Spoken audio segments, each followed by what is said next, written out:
We'll pick Rama as an example because Rama is a big icon in India. See, he is born as a king and he's coronated as a king.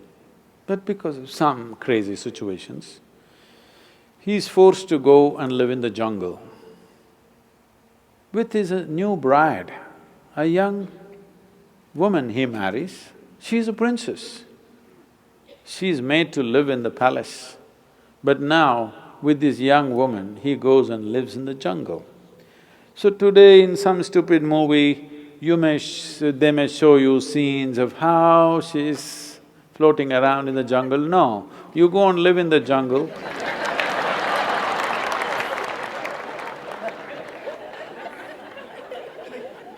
However pretty you think you are right now, 1 month you go live in the jungle, we can't recognize you after that.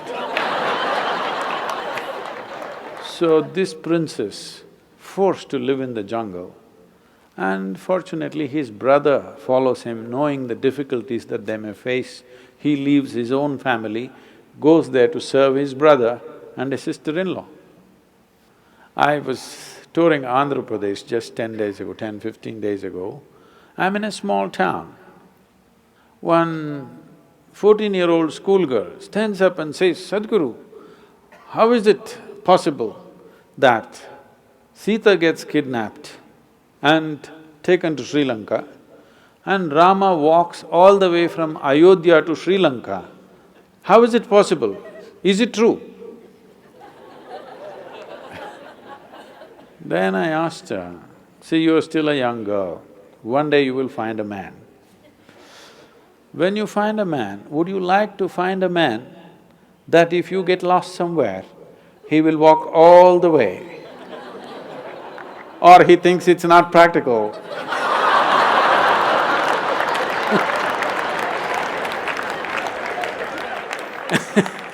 and find a girl next door? What would you like?" Even the 14-year-old girl knows she wants a man who'll walk all the way. So, then he went there, collected some Tamil people, built an army. Yeah, it's a Tamil army. Then fought a battle, went to Sri Lanka, burned down the entire city, brought back his wife with great difficulty. In the process, he lost many people who were dear to him, but he brought back his wife. But political pressure became so much, he had to put her through kind of a fire test, whatever, of the day. Then he made her his queen and started ruling the nation. Again, some political situations forced him. She was pregnant. At that time, he had to again send her back to the jungle. No sonogram. So he does not know whether it's a boy or a girl or boys or girls, what. She goes into the forest and delivers 2 boys, twins. Unknowingly, not knowing that they are his children, he fights a battle with them. He could have killed them, not knowing they are his children. If you somehow, so happened by accident, you killed your own children, can't be a worse tragedy in your life, isn't it? Terrible thing to do. He almost got close to it, he almost killed them, but fortunately they did not die in the battle. And then she died in the jungle, never again saw his face. You call this a successful life?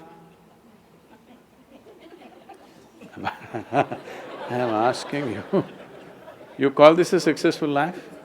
No.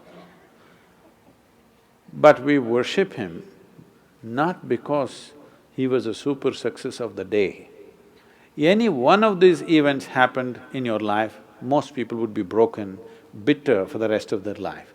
No matter what happened, he never became bitter. He never became angry. He never became hateful. He took all the action that he had to take. He fought battles, but never got angry, never became hateful, never became bitter in his life. Though what life threw at him was one tragedy after another, he remained above it. And we worship that because essentially, essentially in your life, this is all it is. What the world will throw at you, it is not 100% your choice. To some extent we can control, that's about it. World may throw anything at you, we don't know what it will throw at you. It may throw disease at you, it may throw death at you, it may throw bullets at you, it may throw shame at you, it may throw all kinds of things. But what you make out of it is 100% yours. Now, this one thing, if you take charge, no matter what world throws at you, you will turn it into your well-being. Then, where you go, what kind of situations you live, whether you go to heaven or hell, doesn't matter because whatever is thrown at you, you know you will turn it into well-being. This quality is what we are worshipping. This quality is what is worth worshipping because this is true with every one of us. If world throws nastiness, you will become nasty. World throws bitterness, you will become bitter. World throws anger, you will become angry. This is the way most human beings live.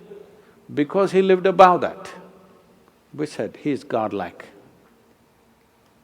But what happened in their life, the physical events of their life, if you look at it, it's one big tragedy. At the age of 32, you got nailed, had a terrible death. You call that a successful life? No. But we bow down to him because it seems, we don't know, but we believe, or people have believed always, that even when he was nailed, he said, they know not what they're doing, forgive them. For that we bow down to him, not because he got nailed. Because getting nailed is not a successful life, isn't it? But even if you nail him, he did not lose his quality. For that we bow down. So that's all that matters to us, whether they existed or not.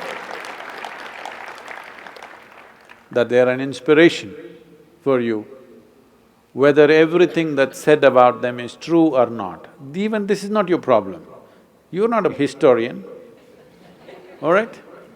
You just need some icon to move towards a better way of existing for yourself, that's all. What does it matter? Krishna did not exist, Jesus did not exist, what does it matter to you? 2000 years ago, whether a man lived or did not live, or it's just a figment of somebody's imagination, what does it matter? It is the quality that matters, isn't it?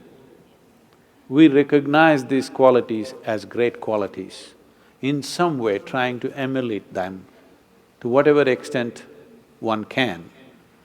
That's what we're looking at.